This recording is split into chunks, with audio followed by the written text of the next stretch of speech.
Dios les bendiga y les guarde, amados hermanos. Así tal cual como acaba de anunciarlo nuestra hermana Mauri, nuestra directora de culto, de servicio del día de hoy, y los que no pudieron venir el domingo pasado. Comenzamos un tiempo de bendición en la carta de Santiago. Somos dichosos de haber comenzado y en lo adelante poder pasearnos por esta apreciable carta de Santiago. Y se hizo una extraordinaria introducción a esta carta. Así que, para los que no vinieron la semana pasada, ese Santiago, también conocido su origen del nombre, ¿verdad?, como Jacob o Jacobo. Resulta ser que ese Jacob, Santiago, no era uno de los apóstoles, como cualquiera uno automáticamente dice, la carta del apóstol Santiago. No era ninguno de los apóstoles, eso nos quedó claro, sino era él, el hermano de Jesús. Muchos dicen o hablan como medio hermano de Jesús.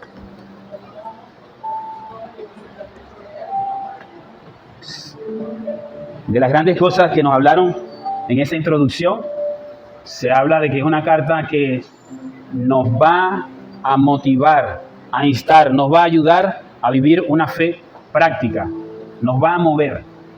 Y parte del gran bosquejo de esta carta, en una de las Biblias de estudio que nosotros poseemos, es de un gran teólogo llamado John MacArthur, que por cierto, en este año partió a la presencia del Señor. Y él bosqueja esta carta de la siguiente manera, con algo que se recuerdan que una fe práctica, una vida de confianza en el Señor es a través de diferentes pruebas. Necesitamos ser probados. De hecho, el gran bosquejo que él hace, probados en la culpabilidad y en la tentación, va a hablar esta carta. Probados en la respuesta a la palabra.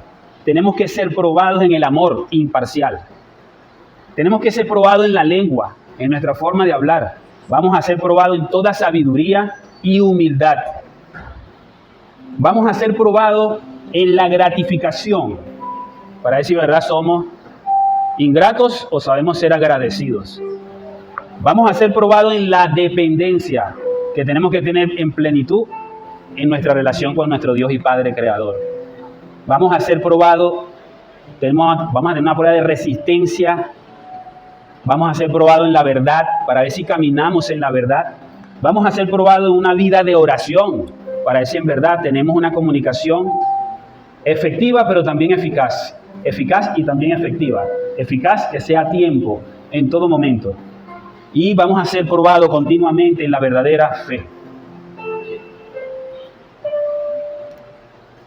Hablando de pruebas, y con ello les doy el título del mensaje de hoy. Hoy nos toca hablar a que vamos a ser probados en la perseverancia. Probados en la perseverancia, y en otras traducciones lo llaman probados en la paciencia. ¿Cuántos tenemos pruebas de paciencia diario? Todos los días y a cada momento. Vamos a ser probados en la paciencia como constancia, como perseverancia también. Y ese es el título del mensaje del día de hoy. Probados en la prueba de la perseverancia. Póngalo ahí, la prueba de la perseverancia. La prueba de la perseverancia. Y ayer, con relación a eso, tuve un gustazo de recibir de visita a un pequeño de nuestra casa. Aquí hay varios pequeños también hoy, salieron hoy los pequeños, los niños. Y ese pequeño, yo no perdí la oportunidad de hacerle una pregunta. Y esa pregunta yo se la hice sin dudar de la capacidad que tienen los niños de poder entender, de poder analizar. Y le pregunté de esta manera: ¿qué es prueba para ti? ¿Qué es una prueba para ti? ¿Y sabe qué comenzó a hacer el niño? A tocarse. Como cuando voy para el médico. Eso fue lo que él alcanzó a decir. Entonces yo le dije, o sea, que tú cuando van para el médico es porque te van a hacer una prueba. Sí, me van a revisar. Me revisan, me examinan. O sea que la prueba también pudiéramos llamar que es una evaluación. Y él se quedó pensando, porque ya es otro concepto que le estoy introduciendo, es un niño. Pero, o sea que la prueba, entonces, en la prueba hay revisión, hay evaluación. O sea que cuando tú vas, como yo sé que él está practicando fútbol, le dice, y hace rato había estado hablando con mi esposa, le dijo que lo están colocando como portero. Como portero. Entonces yo le dije, entonces cuando te vayan a colocar nuevamente como portero para ver si sirves, te van a hacer una prueba, ¿verdad? Y se quedó pensando así, sí, para ver si agarras bien el balón hacia la izquierda, hacia la derecha, para ver si los reflejos están buenos. Sí, sí, así es, tío. Ah, o sea que a ti la maestra, y me le fui por ahí. Normalmente cuando estás en el colegio te dicen cuando te van a hacer una prueba, te van a hacer un examen, ¿verdad? Eso no te gusta mucho. Entonces se quedó pensando, bueno, gracias por escucharme, le di las gracias al niño y pude notar que él había entendido que realmente en su mundo, en su pequeño universo, él está sometido a pruebas. Él normalmente ha recurrido a ciertas pruebas. Con ello yo les invito a que leamos ese primer capítulo de la carta de Santiago, ese capítulo 1, y vamos a estar leyendo, vamos a estar enfatizados nada más en 3 versos, desde el 2 al 4. Dice en la Nueva Biblia de las Américas de esta manera, dice, tengan por sumo gozo, hermanos míos, cuando se hallen en diversas pruebas, sabiendo que la prueba de su fe produce paciencia, y que la paciencia tenga su perfecto resultado, para que sean perfectos y completos, sin que nada les falte. Amén. Qué precioso ese mensaje. Es muy sencillo, creo que muy entendible, pero es bueno que lo meditemos. ¿Qué les parece? En otra versión, que tal vez ustedes no la tengan y no la tienes tú allí, no importa, dice, Dios habla hoy, dice de esta manera, hermanos míos, ustedes deben tenerse por muy dichosos cuando se vean sometidos a pruebas de toda clase, pues ya saben que cuando su fe es puesta a prueba, ustedes aprenden a soportar con fortaleza el sufrimiento. Pero procuren que esa fortaleza los lleve a la perfección, a la madurez plena, sin que les falte nada.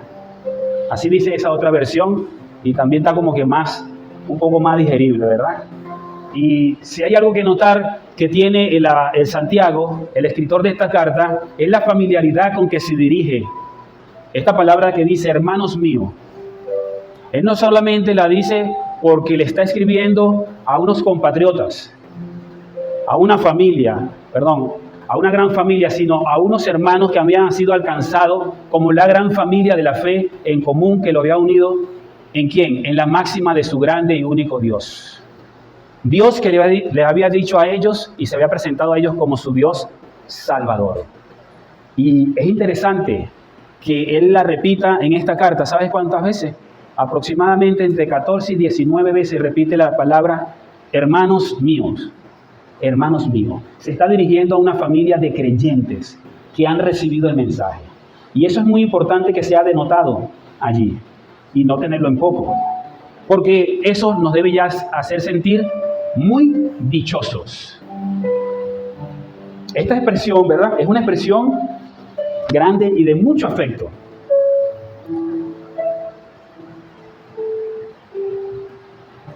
Y es necesaria, yo me puse a meditar, ¿sabes? Porque cuando tú tienes que hablarle a alguien que amas y tienes que hablarle acerca del dolor, del sufrimiento, de diversas cosas que son incómodas para tratar con ella, tú tienes que, si tú quieres ser sincero, tú tienes que venir con ese afecto de empatía por el cual tú te estás llegando a esa persona. Esta carta lo transmite. Decir las verdades no es cosa sencilla. Y eso es lo que él enfatiza muchas veces. Decir la verdad a alguien es cosa de compromiso. Y hay que hacerlo y con ese afectuoso momento o ese duro momento con mucho afecto. Él iba a tratar temas muy penosos, pero que a la vez, siendo de muchas dificultades muy penosos, eran también tiempos y momentos muy provechosos. Nunca dejemos de tener la oportunidad de acercarnos a un hermano y de tratar con él asuntos por los cuales él está pasando y de ser honestos. Una verdad con amor hace mucho bien. Una verdad sin amor golpea muy duro.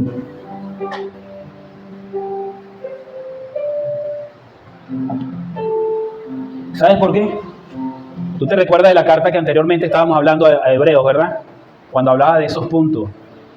Una cosa decía, verdaderamente, que a nadie, cuando van a tratar esos asuntos con uno, acerca de que tú tienes que estar sometido a una evaluación, a una prueba, a un momento tan difícil, tú quieres tener cierta empatía y quieres recibir cierta empatía y cierto entendimiento por el cual tú necesitas ser acompañado. Pero lo necesitamos, eso sí es lo que tenemos que estar muy dispuestos de saber. Y por eso es que en aquel momento se escribía en aquella carta de Hebreo, decía, al presente ninguna disciplina parece ser causa de gozo, sino de tristeza. ¿Se acuerda cuando se hablaba de la disciplina, de las pruebas? Sin embargo, decía, a los que han sido ejercitados por medio de ella acerca de pruebas y disciplina, decía que por medio de ella después les da fruto apacibles de justicia. Y de allí es cuando él sigue y se refiere, le dice, hermanos míos, de allí la siguiente expresión, tengan por sumo gozo. ¿Sabes que una persona se te acerca a tu lado y te dice, hermano, sabes? Y tú estás ahí en pleno dolor o en plena prueba, ¿qué vas a saber tú? Pero una persona te dice, y que te diga, ten gozo, tranquilidad. ¿Tú crees que esa persona va a entender lo que es tener gozo? Esas personas que estaban recibiendo este escrito, la carta empieza a precisamente explicar qué es eso. Tengan por sumo gozo. Y la palabra tengan tiene mucha importancia también y relevancia. Es consideren. Consideren, en vez de considera tener algo. Evalúa, considera tener gozo. Y precisamente tener gozo no se habla estar llevando a una persona a navegar o a sumergirse en el mar de la felicidad. No significa eso, sino que es tener gozo es poder tener clara perspectiva de lo que tú estás viviendo en ese momento. De la prueba por la cual estás siendo sometida en ese momento. O la circunstancia, vamos a hablar, la circunstancia por la cual estás viviendo en ese momento. Así que tener gozo significa tener claridad. Estar claro de lo que vives y del momento por el cual está pasando. ¿Sabes? Una de las cosas que nosotros tenemos cuando estamos siendo sometidos a un test o una evaluación, una de las cosas que se nos presenta como dificultad en medio de una circunstancia, es que podemos estar en un momento de como que negación o de shock o de asombro o de muchas expectativas. Pero el escritor está buscando en su audiencia es que haya una clara conciencia y que tengan una clara perspectiva de la circunstancia por la cual ellos están pasando. Digan conmigo, gozo es tener una clara perspectiva de la situación por la que paso. Él quiere que la carta se va a desarrollar y en estas precisas líneas que acabamos de leer, va a buscar que nosotros estemos claros. Y eso es muy importante. Hablo para que ustedes tengan, cuando yo les estoy hablando, que es tener claridad y que tener una clara perspectiva. Y le voy a dar una anécdota con respecto a eso para que puedan entenderme mejor. Un cierto pastor, en un momento de comunión con su iglesia, observó que uno de sus miembros estaba leyendo nada más y nada menos que el libro de Apocalipsis. Oye, le llamó la atención. ¿Sabe que el libro de Apocalipsis no es cualquier cosa, no? Entonces, ¿qué es lo que pasó con el pastor? Se asombró. Y le preguntó a esa persona, ¿qué entiendes tú del libro de Apocalipsis? Le preguntó. ¿Qué tú crees? ¿Cuál es el mensaje? Ustedes saben que el libro de Apocalipsis está muy altamente considerado que es un libro que está referido o dirigido para el estudio precisamente de los pastores. Muchos infieren en eso. ¿Saben por qué? Porque el libro de Apocalipsis, en uno de sus primeros capítulos, abre muy especialmente de parte del Señor Jesucristo para dirigirse a los ángeles, a los pastores. y acerca de lo que está sucediendo en cada iglesia. Y el libro abre con ello muy claramente para dibujar un panorama acerca de las revelaciones de las cuales tienen que ser entendidos principalmente los pastores. Ya ven cuál es el asombro del pastor cuando ve a este hermano ahí leyendo el Apocalipsis. Eso no quiere decir que ustedes puedan darse un gustazo de leer Apocalipsis. ¿Sabe qué le contestó este hermano? Bueno, yo lo que entiendo es que al final de cuentas todos ganamos. Y el pastor se quedó así. Oye, ese hombre está claro con el mensaje y el significado del libro de las revelaciones. Apocalipsis. Eso es tener una clara perspectiva. Eso es gozo. Gozo es tener la claridad y el entendimiento de lo que tú vives, de quién eres, ¿verdad? Y qué es lo que te va a acontecer y qué es lo que te espera en tu vida. Muchos hemos relacionado el gozo como que si tuviésemos que estar sonriendo y pelando los dientes. No, no es necesario. Es vivir el día a día sabiendo que estás sometido a diferentes rigores, pruebas, cosas. El día a día te trae muchas cosas. Pero qué bueno cuando tú tienes entonces una clara perspectiva de lo que estás viviendo. De quién eres, dónde estás y para dónde vas. Toda la Biblia, el Evangelio, se debe vivir de esa manera. De hecho, toda la Escritura nos motiva a vivir de esta manera. Y por eso es que dice así: consideren por sumo, por pureza, en grande, vivir la vida con gozo. Así que el escritor, el autor de la carta, cuando se dirige a su audiencia, está buscando es hablar de su diario vivir de ese pueblo que recién había sido disperso. ¿Se recuerdan? Cuando él se presenta aquí, Santiago, un enviado, un siervo de mi Dios Padre, ¿y de quién? Del Señor Jesucristo. Tuvo una humildad, no es que dijo, y el hermano de Jesucristo, y siervo de mi Señor Jesucristo. Y dice después, a los expatriados, a los dispersos, a las 12 tribus, a su familia. Este hermano junto con los apóstoles, había quedado en aquella tierra, en Jerusalén, luego de la gran dispersión, toda la dispersión que hubo por la persecución atroz y feroz de toda la nación, de gran parte de toda la nación. Me refiero específicamente a los creyentes. Y usted se puede imaginar lo que es estar expatriado y de ir a otro lugar, a otras tierras y comenzar de nuevo. Eso es una tremenda prueba, esa es una tremenda situación por la que muchos en aquel momento, aproximadamente en el año 40 al 50 después de Cristo, estaban ya ellos siendo sometidos a esta situación. ¿Qué cosas, no? Que nosotros, cuando nos referimos a tener un grande Dios, a un grande Salvador y Redentor, y estar expuesto a estas situaciones, como es la de estar disperso, exiliado, nos cuesta entender que es parte de un proceso, que es parte de un plan divino de Dios.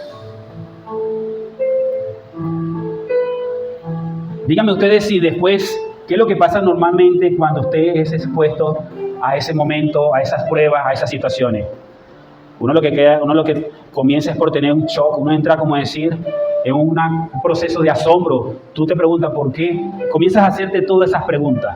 Hay unos que se neutralizan tanto que en vez de tener una pequeña pausa, quedan totalmente en una posición de shock. Pero realmente nos toca elegir si nos vamos a quedar paralizados, y eso nos puede conducir a una depresión, negación o muchas preocupaciones, o vamos a elegir la vía del gozo, de la perseverancia y de la constancia. A nosotros nos toca elegir en medio de ese proceso por el cual somos sometidos en ciertos momentos, elegir: o me quedo paralizado o realmente puedo avanzar. En ese momento el creyente, el hombre de fe que somos nosotros, lo que hemos recibido estas grandes verdades, es cuando más nos tenemos que anclar en las verdades de aquel que también nos dio un gran ejemplo, el máximo ejemplo de sufrir el oprobio y puesto delante de él, ¿qué? El gozo. Se recuerda que también aquella carta que habla de Jesús, magistralmente nos decía que aquel que sufrió la cruz, que fue antes vituperado, maltratado, ¿qué puso? Ante esos oprobios puso delante de él, ¿qué? El gozo. Una perspectiva clara. Cuando tú estás escuchando este mensaje de hoy, yo espero que al igual que a mí, al estar meditándolo, él no se quedó viendo la cruz. Él no se quedó viendo los señalamientos o cualquier tipo de maltrato. Él no se quedó como que, pobrecito yo. Él mientras estaba caminando, mientras que se dirigía a la cruz, lleno de gozo, su mirada estaba puesta en esa clara promesa que le había dado su Padre. Así que las pruebas, esta palabra, cuando nosotros precisamente dice, tenemos que considerar, tener mucho gozo, cuando estamos sometidos a pruebas, es porque son muy necesarias. Esas pruebas nos van a dar el diagnóstico preciso de cómo nosotros estamos.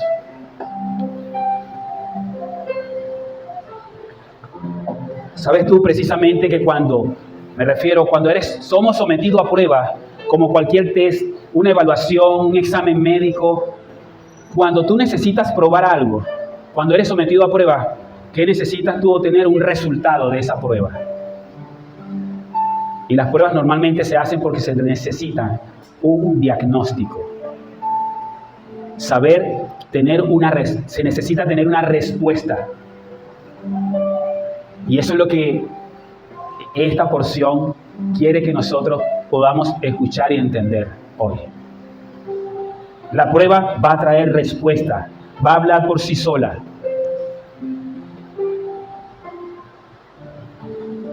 La palabra prueba y diagnóstico y poder considerar y esa evaluación trae en su conjunto estar considerando y ser sometidos a pruebas rigurosas que nos hacen incluso ver nuestra naturaleza. Y esto lo digo de manera individual. Tenemos que considerarlo de manera como que yo como hombre y usted como mujer, cada creyente tiene que anhelar ser sometido a pruebas. Eso no nos gusta mucho, o eso no lo hemos considerado muchos. ¿Sabes por qué? Porque cuando somos sometidos a prueba, incluso antes, no sé, cuando ustedes incluso le van a decir, mire, tienes evaluación esta semana, ya eso incluso a ti te pone así como que en sintonía, tengo que prepararme, sé que voy a estar sometido a una evaluación, a una prueba. Yo quiero que ustedes las pruebas las magnifiquen en todo su conjunto y todo lo que significa tener una prueba.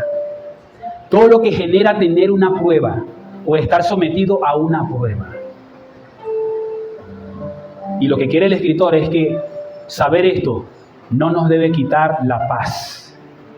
No nos debe quitar la tranquilidad con la cual tenemos que tener y vivir al estar sometidos a esa evaluación. Esa evaluación, esa prueba busca un resultado. Y cualquiera que sea el resultado, usted lo ha de esperar con gozo, con una clara perspectiva. Por aquí yo tomo una nota, dice, poner a alguien o algo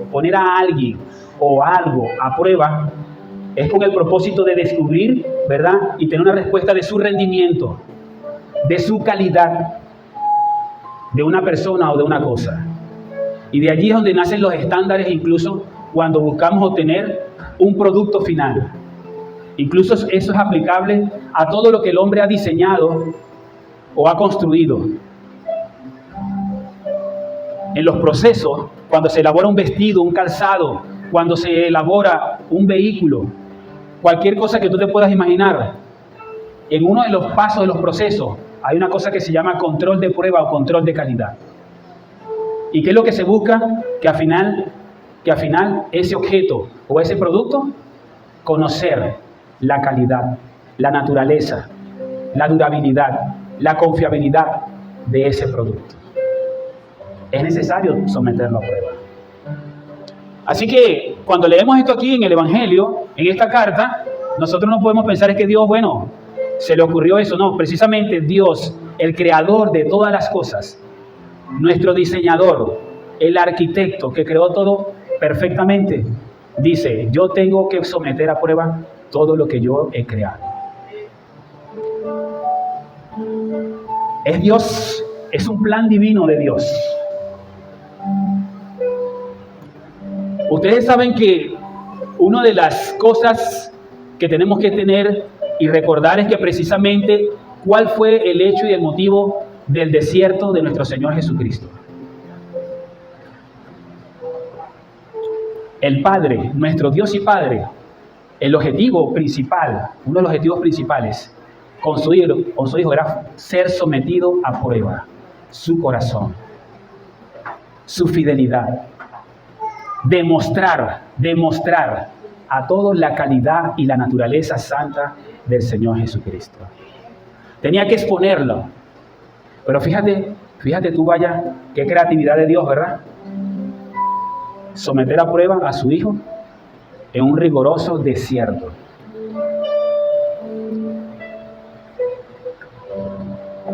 Y que precisamente, no de él, sino de las cosas que el Señor planifica y que son perfectamente de él y que él permite, estar expuesto con todos sus detalles y todas sus cosas que ayudan, ¿verdad?, a obtener un amplio y mejor resultado de esa prueba. Así que cada prueba se convierte en una cosa que nosotros necesitamos. La prueba se convierte en una necesidad de evaluar nuestra fe. Cada prueba se convierte en una evaluación de nuestra fe y está diseñada ¿para qué? Para fortalecerla. Si el creyente no pasa por la prueba, si tú y yo no pasamos por prueba,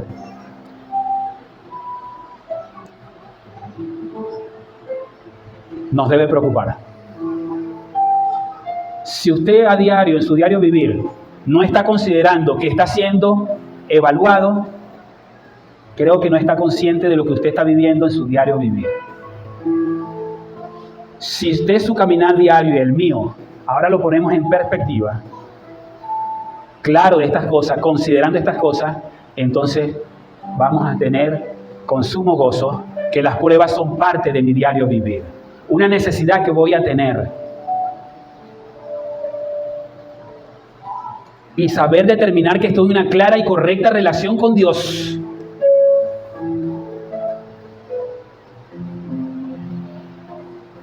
Usted en algún momento en su diario vivir no está como que apercibido de que pronto ese Dios está mirando lo que usted está haciendo. Pregunto, ¿usted en su diario vivir puede estar sensible en algunos momentos de lo que usted está haciendo, por lo que usted está pasando? Dios lo está observando y lo está viendo y está pendiente de todo lo que está sucediendo. Considere eso un gran detalle como aquello por el cual, y si usted considera que ese Dios lo está observando a usted, ¿qué pasaría por su mente?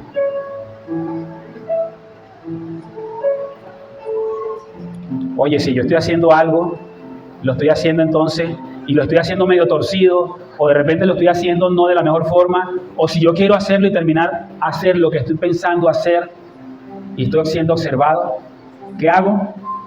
Oye, esto es lo que estoy haciendo, lo que estoy pasando, lo que estoy viviendo, lo que estoy realizando, estoy siendo sometido a prueba, estoy siendo observado por Dios, estoy siendo evaluado, estoy siendo considerado por mi Dios y Padre.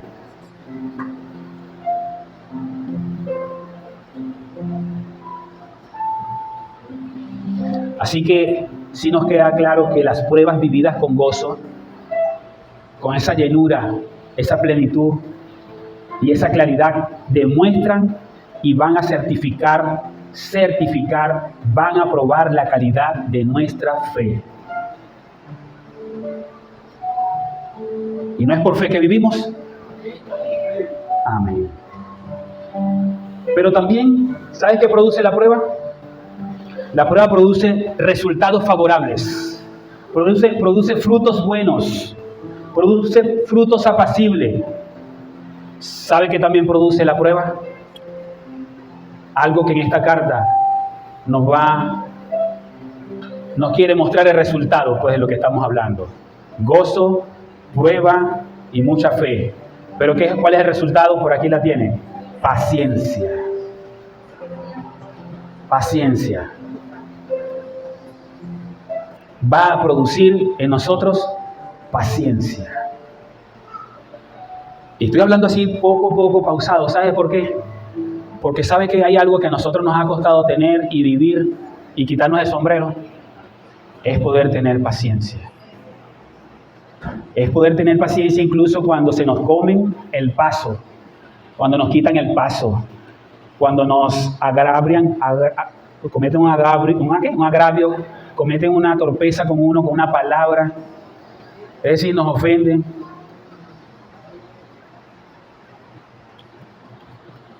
Se dice muy fácil, pero a veces perdemos la paciencia. Pero sí se está describiendo la línea del tiempo, qué es lo que está pasando, qué nos está diciendo la carta.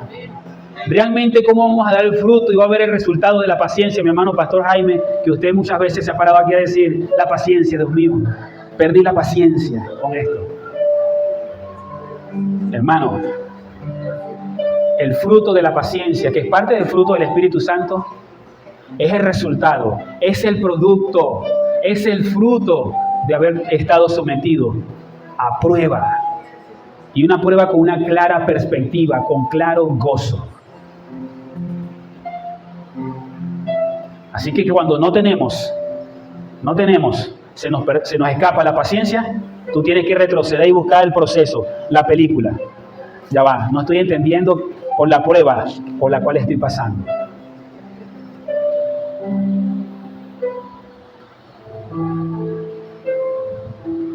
Tome nota aquí. Por medio de las pruebas, un cristiano aprenderá a resistir con tenacidad la presión de una prueba hasta que Dios la elimine. O sea, prueba, gozo, prueba, resultado, paciencia. Si está, entonces Dios nos quita la prueba. Pero si estamos raspados, Dios nos va a seguir sometiendo a prueba. ¿Sí estás entendiendo? Cada vez que no producimos este fruto, perdemos la paciencia y la cordura, ¿qué va a pasar? Dios no va a eliminar esa etapa del proceso. Estar sometido a prueba. Así que es probada esa resistencia, esa tenacidad.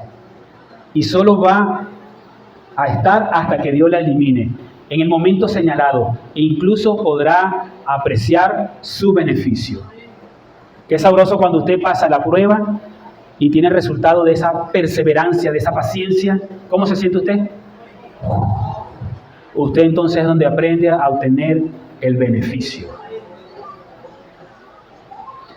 Vamos a leer qué dice la primera carta de los Corintios en el capítulo 12. Versos 7 al 10. Dice así esta carta.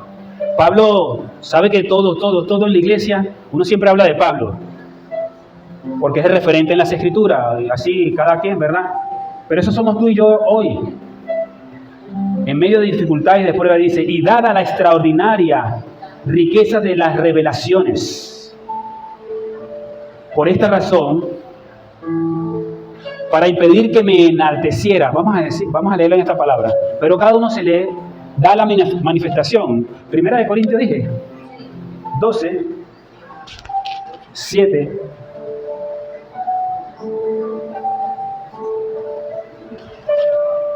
¿Pásala? Segunda de Corintios. Gracias, mis hermanos. Segunda de Corintios 12. Exactamente, ahora sí estoy, perdón.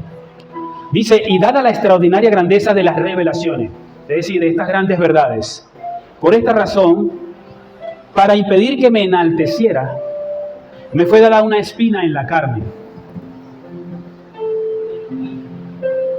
Mire, yo iba a hacer una prueba, ¿no? Yo iba a hacer una prueba. ¿Sabe que cuando un médico hace una prueba, Aquí en la carta, aquí en la escritura habla de Pablo una espina o un aguijón, ¿se recuerda? Nadie en todo, eso se lo deja a la imaginación de ustedes. Un aguijón es una prueba. Una prueba, usted también ya imaginó que puede ser un problema, ¿verdad? Una circunstancia.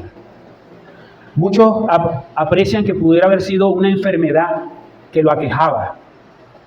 Era una situación que Pablo él tenía como una aflicción y una prueba permanente sobre su vida. Dice, me fue dada una espina en la carne.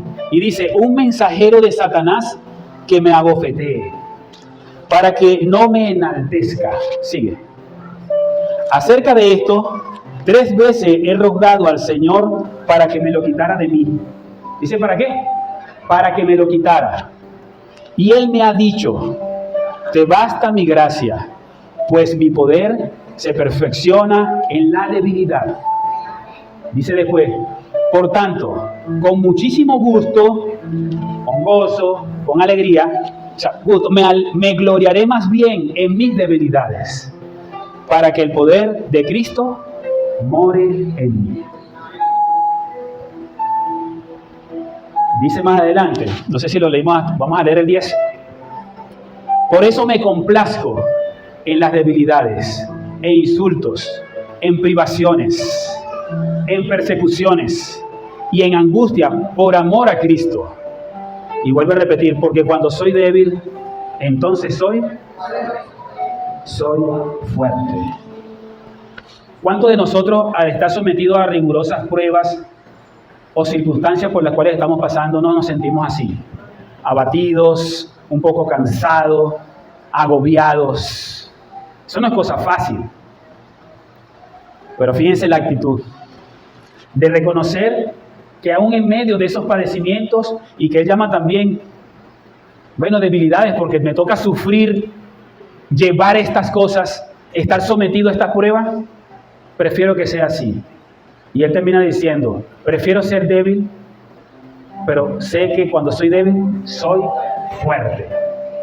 A final de cuentas, todas estas rigurosas pruebas por las que paso, me hacen fuerte. Pero él también tenía una clara perspectiva de eso, del gozo. Él sabía que con esas cosas se estaba glorificando el nombre de Cristo. ¿Y sabe qué le producía a él y no debe producir a nosotros? Que con esas pruebas el Señor allá se está glorificando, está siendo exaltado. Ahora tú sabes qué pasa con las pruebas por las cuales nosotros pasamos, y que yo anteriormente dije allá, puede haber 2 vías, o que te metas en el sumo gozo y tengas claridad a todo aquello, eso te va a dar sosiego, tranquilidad, estabilidad, perseverancia, o te quedas paralizado y te puede llevar a la angustia, a la preocupación. Pero tú sabes también qué te puede hacer eso cuando tú no sabes pasar la prueba. Te va a llevar a ser tentado, a que te enaltezca, a que te llenes de soberbia. Ojo, las pruebas son unas bendiciones para nosotros. El ser evaluado, el ser observado todos los días por nuestro Dios en nuestro diario vivir de fe cristiana, tengamos por sumo gozo en que estamos siendo evaluados y necesitamos ser probados. Otra parte de las Escrituras saben que dice que así como el oro aún perece y se corrompe, pero mejor es la fe que se nos ha sido dada, porque tiene que ser hallada limpia y pura. Y eso se logra por esto que estamos nosotros hoy meditando en esta carta. Llegar a ser probado.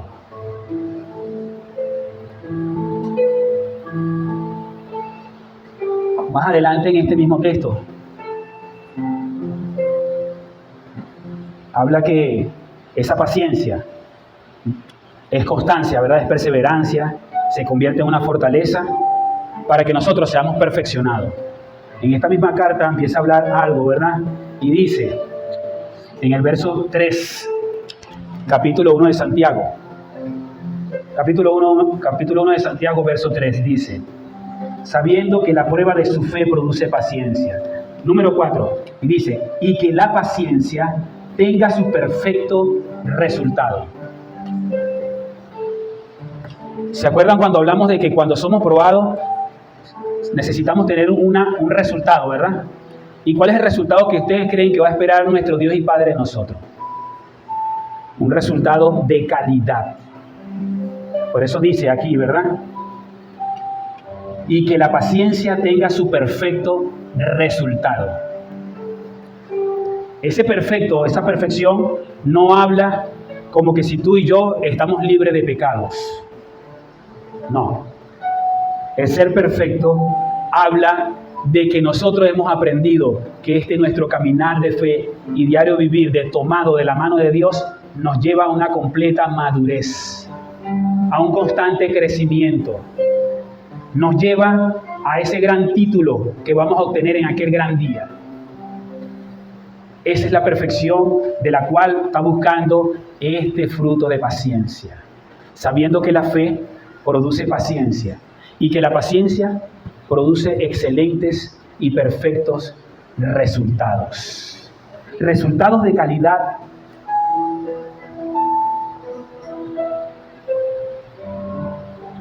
La prueba de la fe lleva a nosotros como creyentes a una comunión profunda con nuestro Dios, hermano.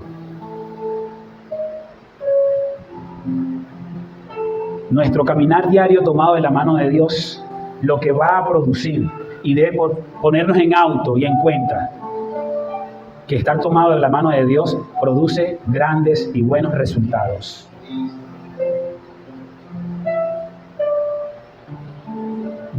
Uno escuchando esto dice, bueno, o sea que el problema no es problema en sí. El problema no es problema en sí. El problema pasa a ser parte de las cosas por las cuales yo debo pasar y debo vivir para que produzca un efecto de confianza, de comunión y de razón, de saber que tengo un Padre en quien puedo confiar. Un Padre que me bendice en medio de esas pruebas. Un Padre que me fortalece.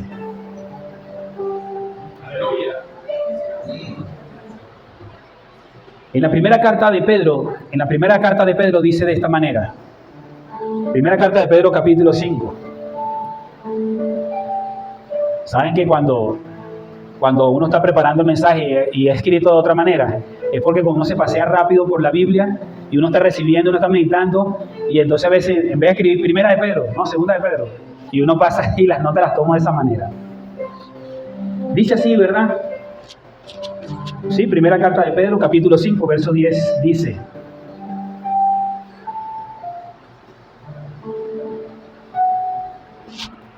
y después que hayan sufrido un poco de tiempo, que parece ser que es un sufrimiento, ¿sí?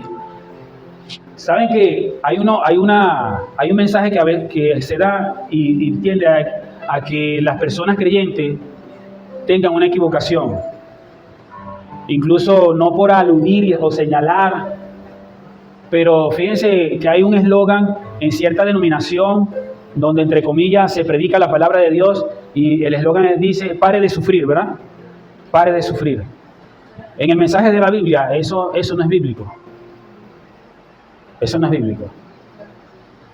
Eso no es bíblico. Pero sabemos que hoy el sufrimiento de nosotros, que es bíblico, se convierte en gozo. El sufrimiento y las lágrimas, o un corazón llorando por dentro, o un corazón siendo lleno de ese rigor en medio de las pruebas, lo que está en medio del sufrimiento es más bien perfeccionándose en la fe de nuestro Dios. Por eso es que el apóstol Pablo dice: y después que hayan sufrido un poco de tiempo, el Dios de toda gracia, que los llamó a su gloria eterna en Cristo, Él mismo los perfeccionará. Dice, Él mismo los perfeccionará. Él mismo los afirmará. Él mismo los fortalecerá y establecerá. Después en ese, Pedro termina diciendo en el 11, a Él sea la gloria. A Él sea la gloria por los siglos de los siglos.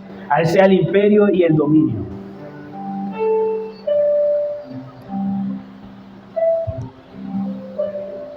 Yo pienso que nosotros los cristianos debemos vivir con el entendimiento de que los propósitos de Dios realizados en el futuro requieren algo de dolor en el presente. Nosotros tenemos que estar claros con eso. Nuestro dolor, nuestra prueba en el presente, se lo voy a decir al contrario, tiene grandes riquezas en el futuro. Lo que es necesario que nosotros vivamos en el día a día de hoy, eso va a tener grandes frutos, ricos en el futuro. Si nosotros tenemos esa clara perspectiva, vamos a correr una carrera de fe llena de gozo. Yo creo que mientras que el creyente, ¿verdad?, es atacado de diferentes formas, es confrontado, es asediado a veces. ¿Sabe que nosotros a veces somos asediados? Muchas veces somos asediados y todo esto ocurre por circunstancias externas, ni siquiera es nuestra culpa. O sea, ni siquiera es que tú lo provocaste. Pero igualito, son parte de las pruebas que están en el plan divino de Dios. Así que las pruebas nosotros no las podemos correr como lleno de culpa. Fue que me equivoqué o no lo hice bien. No. Es parte también del plan divino de Dios. Las Escrituras lo dicen y lo declaran. El enemigo de Dios anda como león rugiente buscando a quien devorar, buscando a quien hacer caer. Y él también es parte dentro del gran plan de Dios. Se le ha dado permiso para que lo haga. Y nosotros, los hijos de Dios, sabemos y tenemos que estar muy claros con eso. Así que cuando eso suceda, pues nosotros más nos aferraremos a aquel que nos llamó en grandes riquezas, en gloria en Cristo Jesús.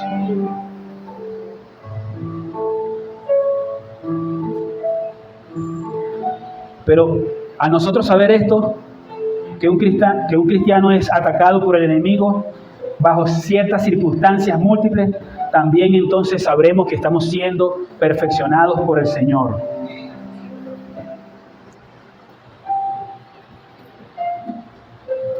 Dice que nosotros tenemos que regocijarnos en medio de estas pruebas y estas aflicciones. No importa cuán rudo, cuán pesado, no importa. A final de cuentas, nuestra fe debe ser probada. Y para que dé un fruto apreciable y apacible como el cual nosotros hemos recibido hoy. La paciencia, ser paciente. Porque a final de cuentas, ¿quién gana la batalla? ¿Quién gana la batalla? Nosotros. Cristo ya triunfó. Él ganó toda la batalla. Y a nosotros se nos ha dado ese triunfo.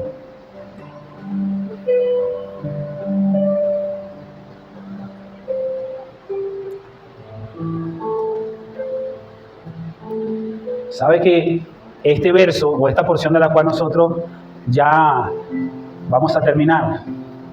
Dice en el verso 4, estas cosas, capítulo 1 de Santiago, verso 4, dice, terminando la última parte de la porción, cuando decía, ¿verdad?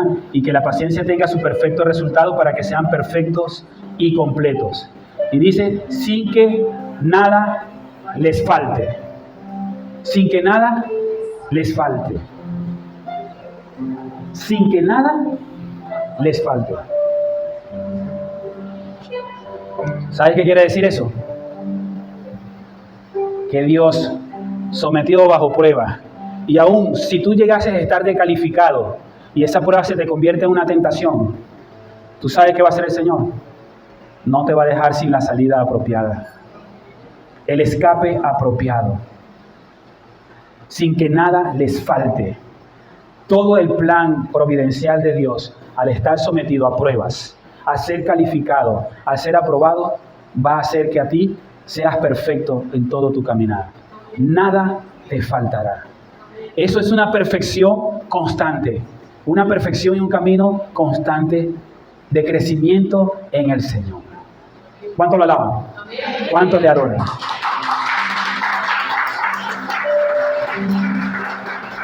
¿Qué te parece? Sigue con esto. Entonces celebramos la Cena del Señor. La Cena del Señor, que es la celebración de estas grandes bondades que Él nos ha dado. Fíjese como he dicho, la gran bondad de ser probado y perfeccionado por el Señor. Es para que hoy y tú y yo podamos celebrar en gloria la riqueza de nuestro Señor Jesucristo.